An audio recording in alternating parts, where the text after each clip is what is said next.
Ikalawang Kabanata. Mga anak, isinusulat ko ito sa inyo upang huwag kayong magkasala.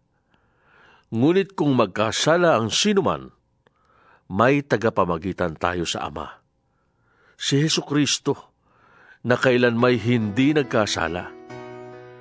Si Kristo ang handog sa ikapagpapatawad ng ating mga kasalanan at ng kasalanan ng lahat ng tao. Nakakatiyak tayong nakikilala natin ang Diyos kung sinusunod natin ang Kanyang mga utos. Ang nagsasabing, nakikilala ko siya, ngunit hindi naman sumusunod sa Kanyang mga utos ay sinungaling at wala sa Kanya ang katotohanan. Ngunit ang tumutupad sa salita ng Diyos ay umiibig sa Diyos ng wagas.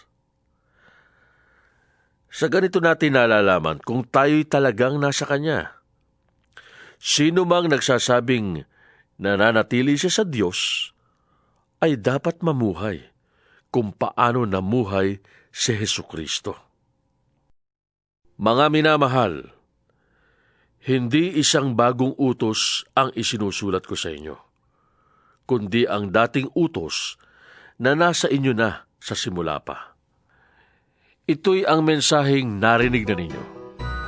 Ngunit maituturing na isang bagong utos ang isinusulat ko sa inyo, sapagkat napapawi na ang kadiliman at lumiliwanag na ang tunay na ilaw.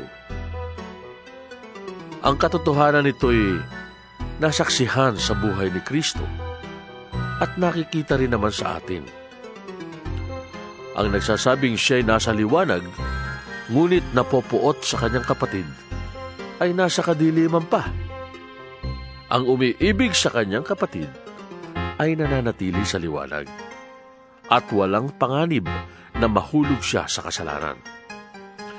Ngunit ang napopuot sa kanyang kapatid ay nasa kadiliman pa.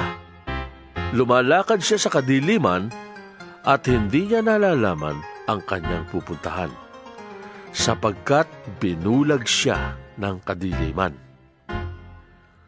Sumusulat ako sa inyo, mga anak, sapagkat pinatawad na ang inyong mga kasalanan, alang-alang kay Kristo. Sumusulat ako sa inyo, mga ama, sapagkat nakikilala niyo siya na sa simula pa'y siya na.